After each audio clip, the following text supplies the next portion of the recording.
Halo Sobat Catur semua, selamat bertemu kembali. Pada video kali ini akan saya perlihatkan sebuah partai dengan langkah-langkah magic dari seorang Mikhail Tal saat memegang buah hitam dengan memakai pertahanan Benoni.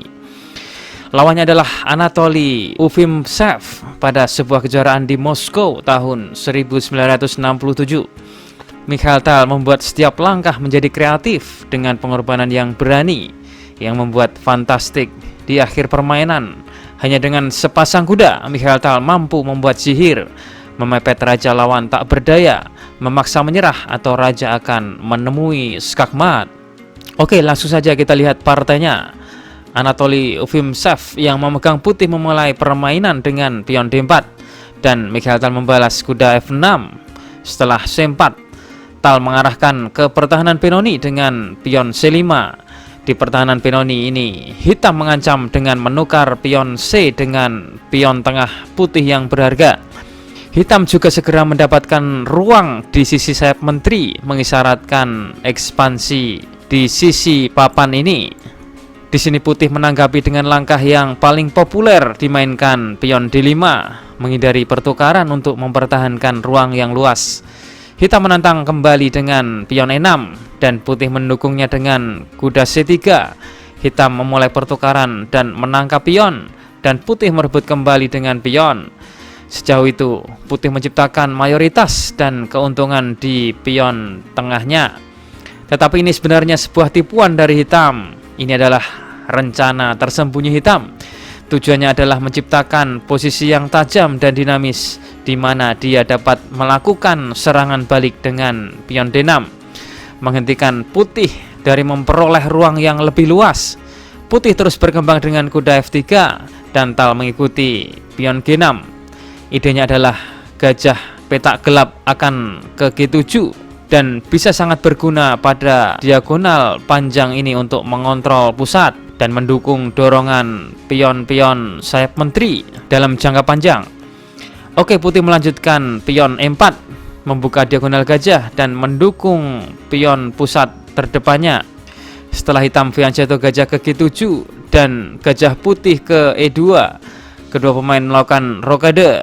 Di sini Tal memainkan benteng ke E8, menambah serangan ke pion putih yang mengancam untuk menangkapnya, sehingga putih menjatuhkan kembali kuda ke D2 untuk bertahan sambil mengosongkan petak F3 untuk mendorong pion F-nya. Sekarang rencana hitam adalah mendorong pion sayap menterinya, terutama pion B-nya, dengan tujuan menyerang kuda, sehingga efeknya pion putih E4 ini akan melemah. Itu adalah alur dari pertahanan Benoni. Oke, di sini Tal memainkan kuda A6, di mana kuda ini nantinya akan ke C7 untuk mendukung majunya pion B dibantu dengan benteng di belakangnya. Dan putih memainkan raja H1 menjauhkan dari diagonal ini, sehingga ia dapat memainkan dorongan pion F4. Kuda C7 bersiap dorongan pion B5. Tapi ini kemudian ada tantangan dari putih dengan A4. Hitam memperkuatnya dengan benteng B8. Kemudian putih meluncurkan serangan di sisi raja dengan F4. Sekarang hitam memainkan A6, membuat persiapan terakhirnya dorongan pion B5.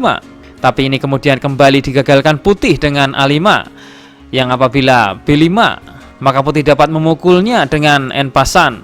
Dan meskipun hitam mendapatkan file terbuka dengan bentengnya, putih dapat mendapatkan file terbuka A.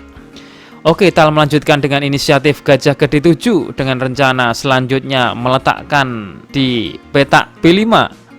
Sekarang putih ingin mendorong pion E5, tapi ini membuat pion D-nya tergantung. Oleh karena itu langkah gajah F3 dimainkan untuk mendukung pion D5 jika pion E maju. Lalu hitam kuda melompat ke B5 dan putih tetap melanjutkan rencananya E5.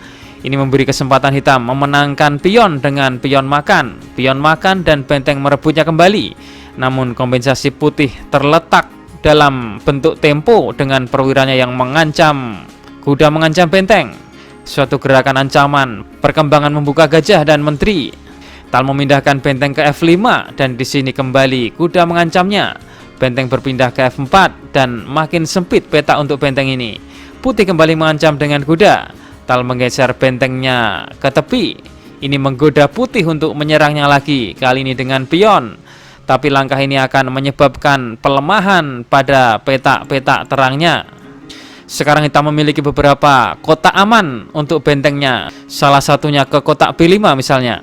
Tapi Tal mengejutkan semua orang dengan memindahkannya ke E5, di mana peta ini dalam keadaan terancam gajah putih. Sekarang jika putih tidak memakan benteng hitam ini, maka hitam akan dapat melanjutkan menteri ke E7 yang memperkuat tekanan ke kuda putih. Selanjutnya bisa juga dengan gajah ke G4 yang mencoba untuk menghilangkan pembela dari sekitar Raja Putih. Itu semua akan mengarah kepada serangan yang kuat untuk hitam. Oleh karena itu, mau tidak mau putih mengambil benteng hitam dengan gajahnya. Alasan Tal mengorbankan benteng untuk gajah lawan adalah setelah gajah petak terang lawan ini hilang, maka putih akan lemah pada petak-petak terang yang tadinya dijaga oleh gajahnya. Oke, hitam merebut kembali dengan kuda. Kuda ke F4 menempatkan kuda pada peta aktif, dan hitam mengikuti dengan menempatkan kuda ke D4. Kuda mengontrol peta F3, mengurangi daya gerak benteng putih di file F. Ancamannya adalah gajah ke B5 yang mengancam benteng.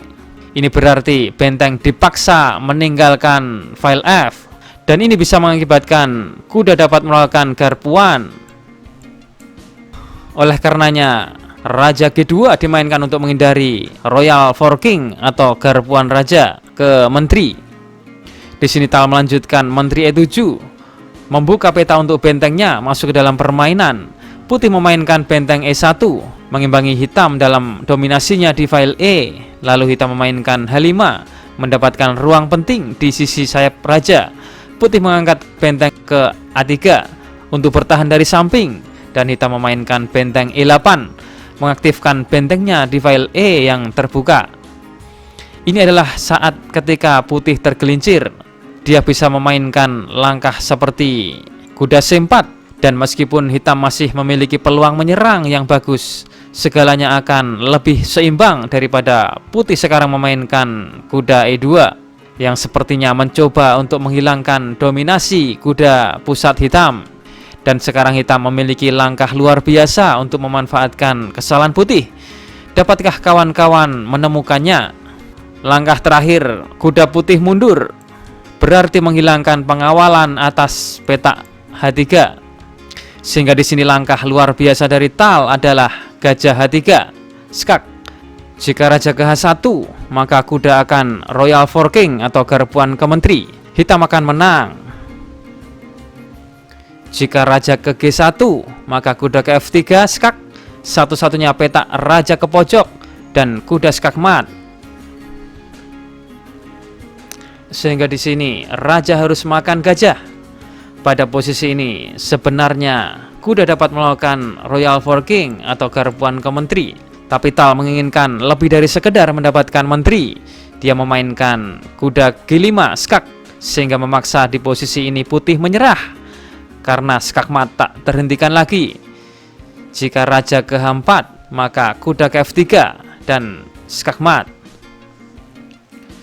Jika raja ke G2, maka hitam akan memainkan menteri E4 skak. Bila raja ke G1, maka kuda ke H3 skak, raja F1 dan menteri skak mat.